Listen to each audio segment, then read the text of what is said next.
الحمد لله وكفى وسلام على عباده الذين اصطفى وعلى آله وأصحابه المجتبى أما بعد فأعوذ بالله من الشيطان الرجيم بسم الله الرحمن الرحيم ألم يجدك يتيما فآوى صدق الله مولانا العظيم. قابل احترام عزیز بزرگوں، نوجوان بھائیوں،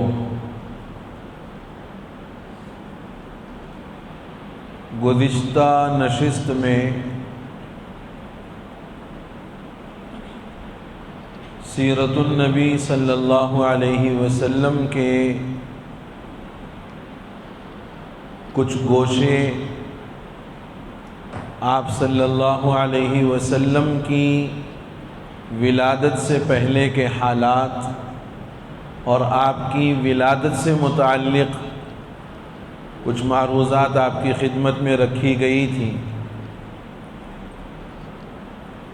اسی سلسلے کو آگے بڑھاتے ہوئے نبی کریم صلی اللہ تعالی علیہ وسلم کی ولادت باسعادت ماہ ربیع الاول میں ہوئی. تاریخ میلاد کے سلسلے میں 3 اقوال ہیں. ایک معروف 8 ربیع الاول، دوسرا مستند 9 ربیع الاول، اور تیسرا مشہور 12 ربیع الاول. یہ 3 اقوال ہیں. مولانا احمد رضا خان بریلوی صاحب نے 8 ربیع الاول کی تاریخ کو لکھا ہے. محمود پاشا فلکی نے 9 ربیع الاول کی تاریخ کو لکھا ہے، اور دیگر کتب سیرت میں 12 ربیع الاول جو مشہور ہے اس تاریخ کو لیا گیا ہے.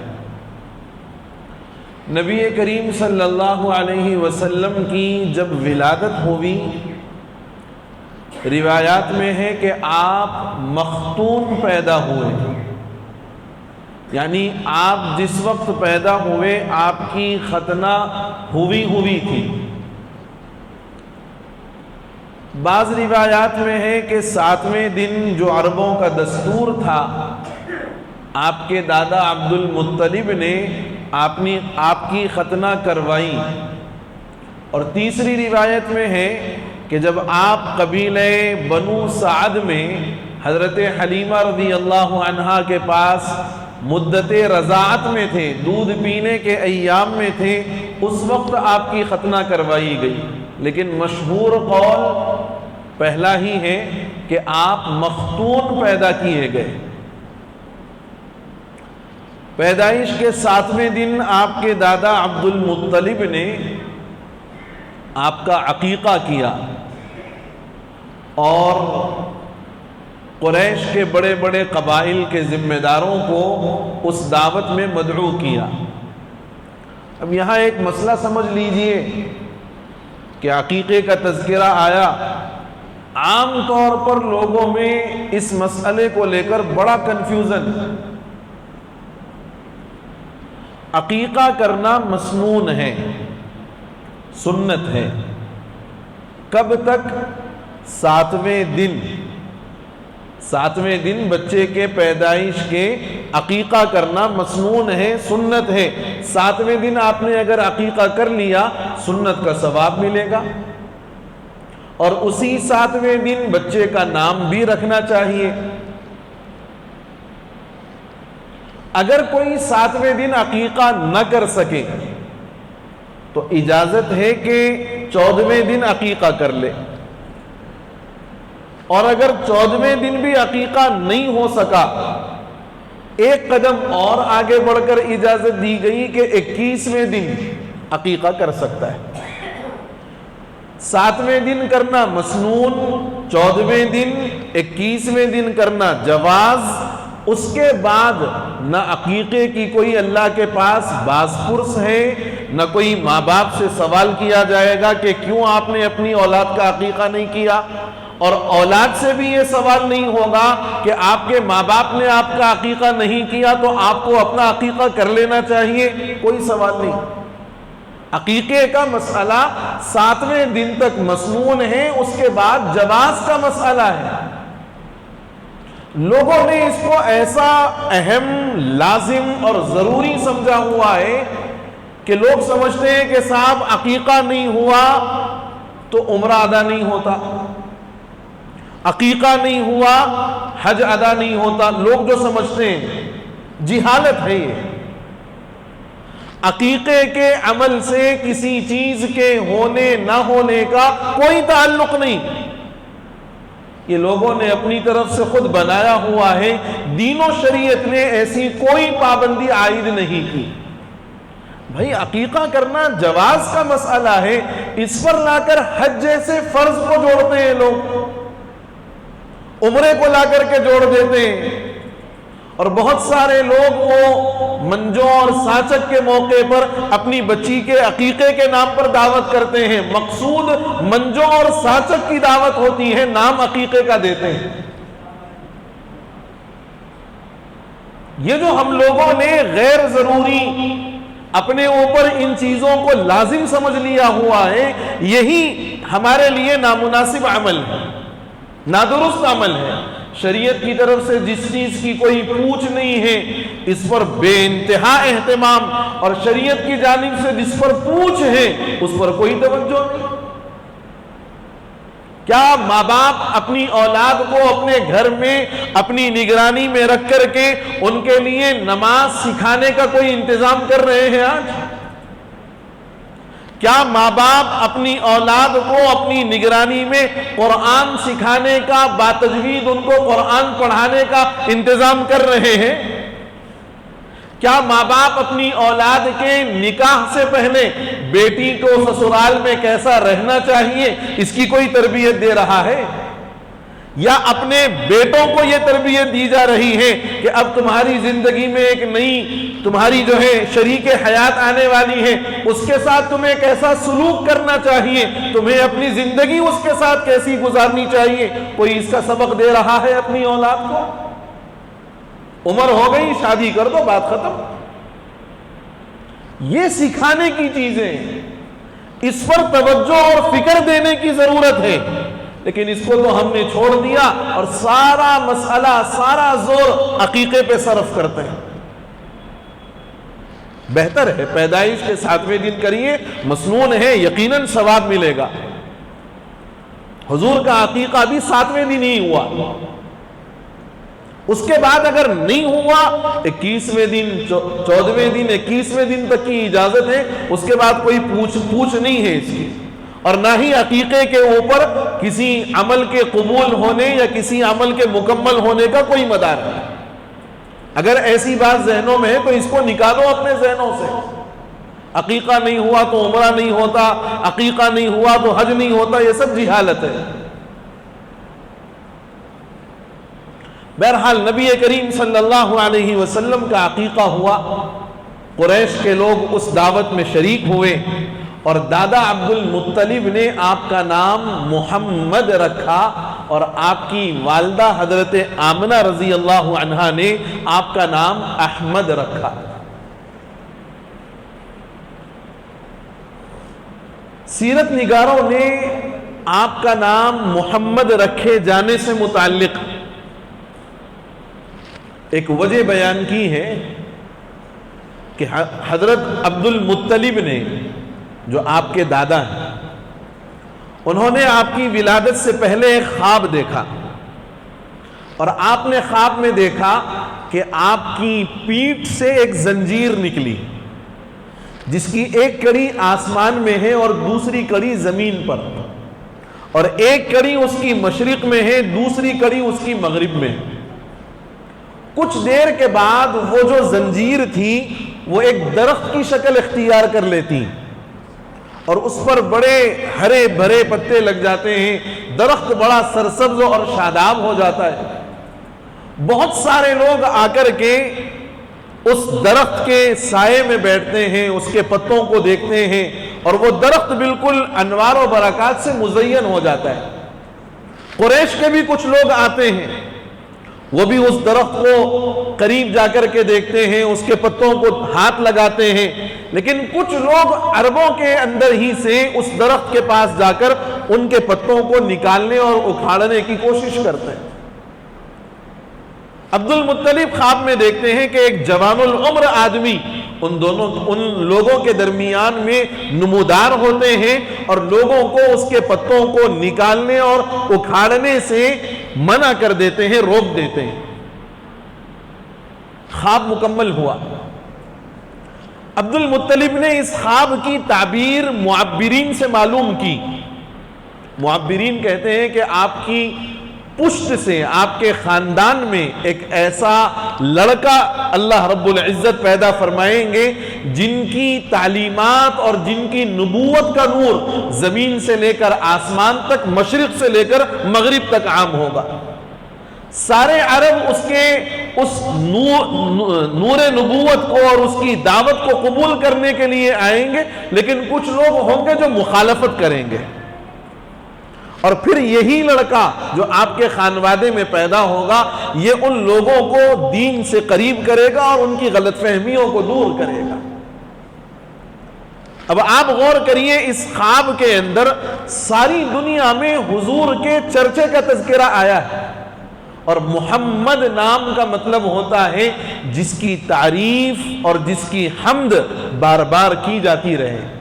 جہاں جہاں آپ کا نام لیا جائے گا آپ کی تعریف ہوگی، اس لیے آپ کا نام آپ کے دادا عبد المطلب نے محمد رکھا۔ حضرت آمنہ نے آپ کی ولادت سے پہلے جو سچے خواب آپ کو دکھلائے گئے اس میں آپ نے آپ کے نام مبارک کے سلسلے میں یہ بات دیکھی کہ آپ کا نام احمد ہوگا، اس لیے والدہ نے آپ کا نام احمد رکھا۔ بہرحال عقیقہ ہوا، تسمیہ ہو گیا، آپ کا نام رکھ دیا گیا۔ پیدائش کے بعد ایک روایت میں ہے کہ 3 دن تک حضور کو آپ کی والدہ حضرت آمنہ نے دودھ پلایا، بعض روایات میں ہے 7 دنوں تک۔ اس کے بعد آپ کے چچا ابو لہب کی باندی سویبہ، لوگ اس نام کے رکھنے میں غلطی کرتے ہیں، صوبیہ نام پکارتے ہیں جو غلط ہے، یہ فعیلہ کے وزن پر نام ہے اور اس کا تلفظ ہے سویبہ۔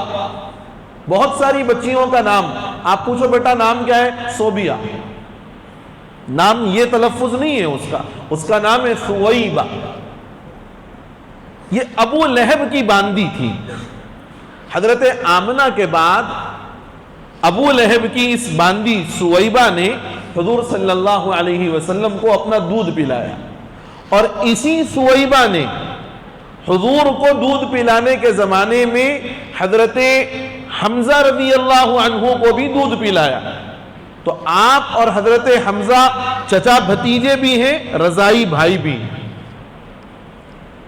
عربوں میں ایک رواج تھا کہ اپنے بچوں کی پرورش وہ گاؤں دیہات میں کرواتے تھے، چونکہ عرب اس وقت میں مکہ بطور خاص شہر بن چکا تھا، اور بیت اللہ کے وہاں رہنے کی وجہ سے دنیا کے مختلف مقامات کے لوگ وہاں پر آتے، بیت اللہ کی زیارت کرتے، بیت اللہ کا طواف کرتے، تو مختلف قبیلوں کے لوگ آتے جن کی زبانیں مختلف ہوتی، تو عربوں کو اس بات کی بڑی فکر ہوتی کہ ہمارے بچوں کی زبان بڑی فصیح ہو، فصیح زبان ہو۔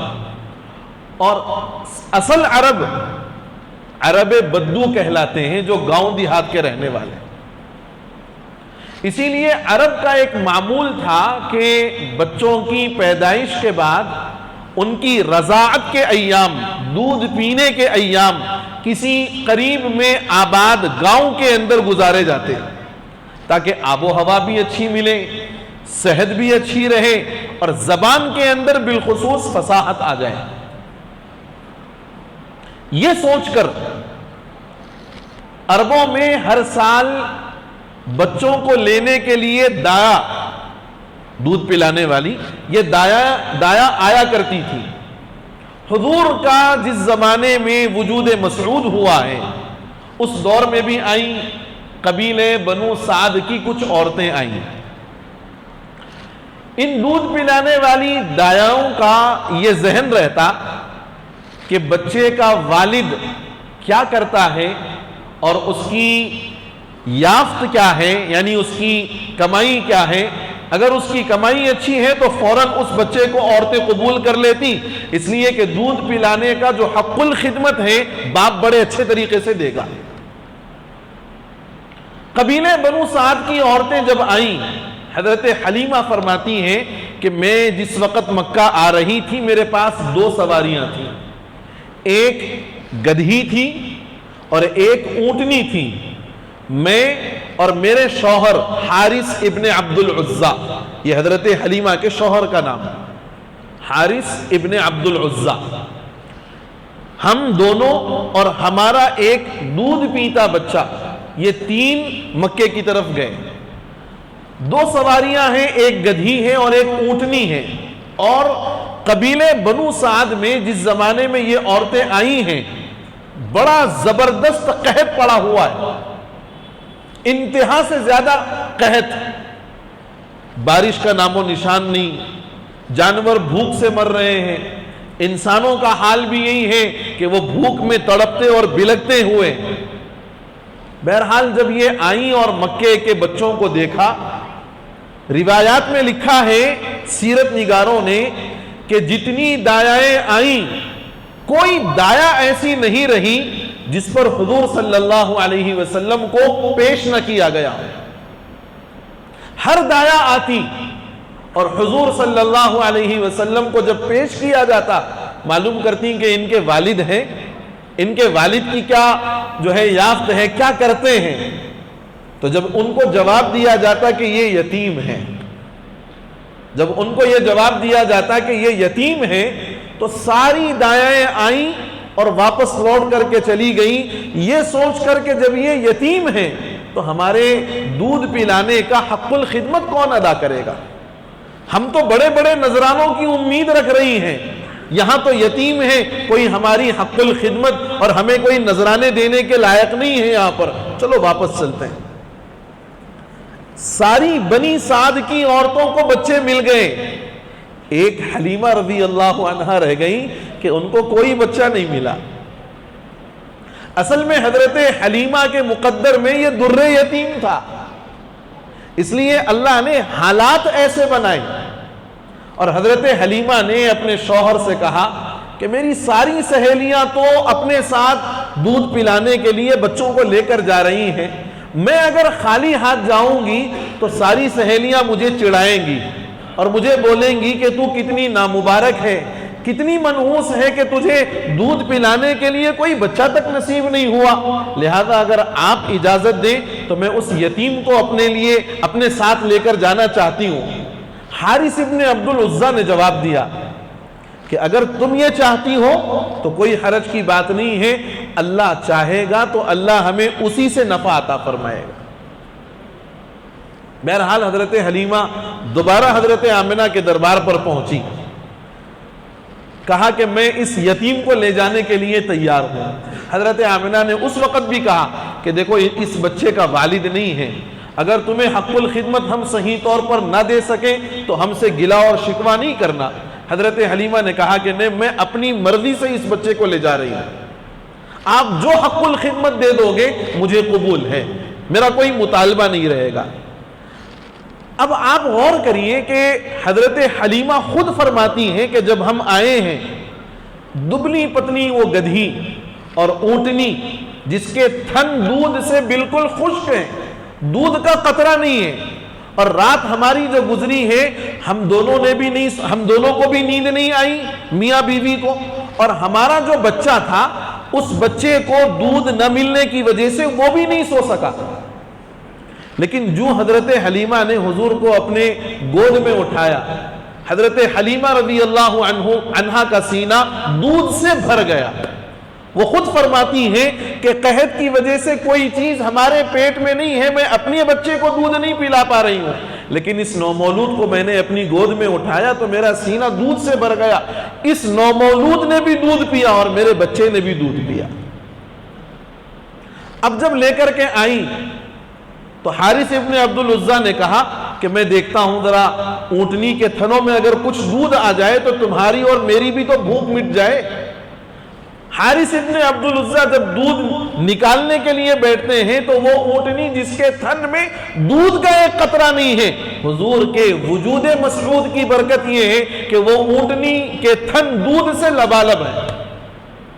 حارث ابن عبد العزیٰ نے دودھ نکالا, دونوں نے دودھ پیا اور رات بڑے اطمینان سے گزاری.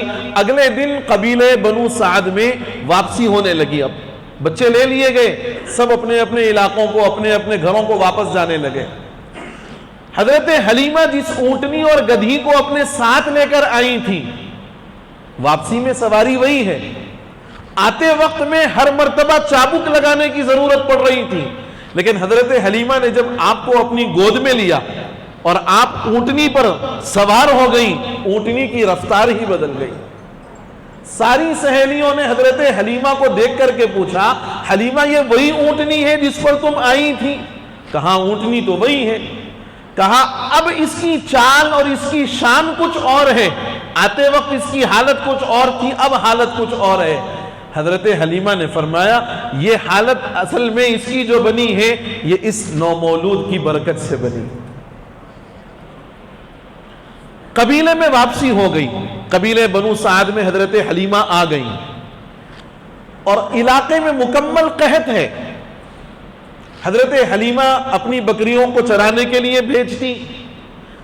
شام کو جب یہ بکریاں چر کر کے واپس آتی تو پیٹ بھری ہوئی اور ان کے تھن دودھ سے بھرے ہوئے, اور حلیمہ سعدیہ کے علاوہ جتنے اور لوگ تھے ان کی بکریاں جاتی لیکن بھوکی پیاسی واپس آتی اور ایک قطرہ دودھ ان کے تھنوں میں نہیں رہتا.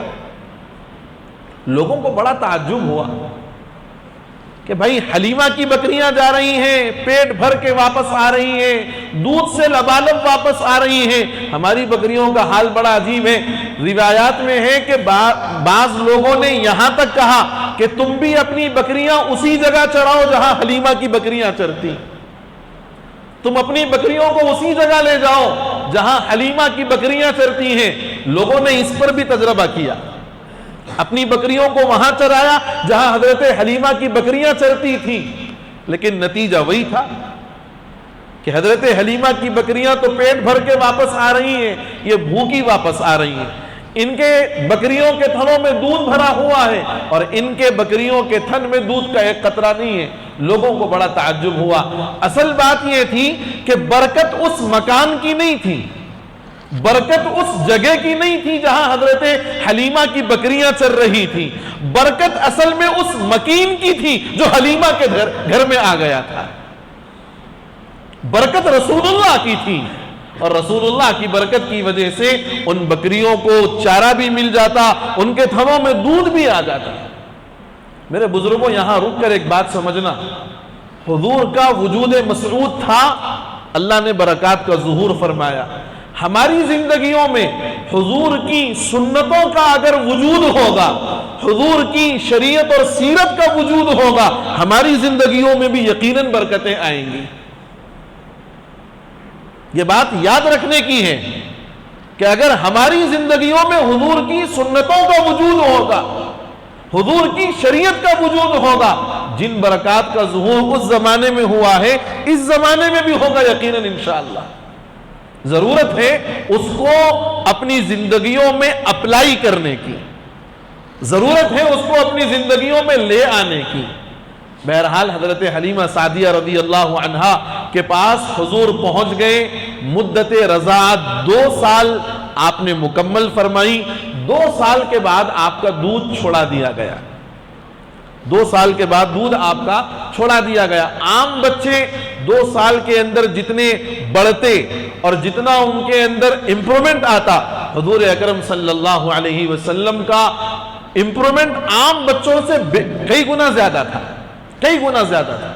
حضرت حلیمہ خود فرماتی ہیں کہ میرے اپنے بچے کے اندر وہ تبدیلیاں نہیں تھیں اور اتنی صحت اور اتنی فربہی نہیں تھی جتنی حضور کے اندر آئی تھی، جو صحت میں نے حضور کی دیکھی۔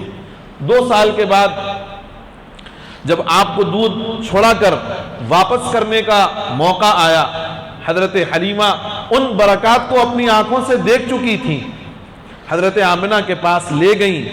اس وقت عرب کے اندر مکے میں بطور خاص ایک وبا پھیلی ہوئی تھی۔ حضرت حلیمہ نے فرمایا کہ اگر میں اب بچے کو یہاں پر چھوڑتی ہوں تو ممکن ہے کہ وبا کا خطرہ ہے، اور حضرت آمنہ سے بار بار اصرار کیا کہ میں نے اس بچے کو اپنے ساتھ لے جانا ہے، میں چاہتی ہوں کہ اس بچے کو اپنے ساتھ لے جاؤں تاکہ جن برکات کو میں نے اپنی آنکھوں سے دیکھا ہے اور برکتوں کا ظہور ہو جائے، اور برکتوں کو میں اپنی آنکھوں سے دیکھوں۔ حضرت آمنہ نے جب یہ دیکھا کہ وبا بھی ہے اور ان کا اصرار بھی بڑھ رہا ہے تو حضرت آمنہ نے اجازت دے دی مزید 2 سال کے لیے۔ اب ان 2 سالوں میں کیا حالات پیش آئے انشاءاللہ آئندہ بات آئے گی۔ اللہ سے دعا ہے کہ اللہ تعالی ہم سبوں کو کہنے اور سننے سے زیادہ حضور کی سیرت کو سمجھنے، اس پر عمل کرنے کی توفیق نصیب فرما دے۔ آمین۔ وآخر دعوانا ان الحمد للہ رب العالمین۔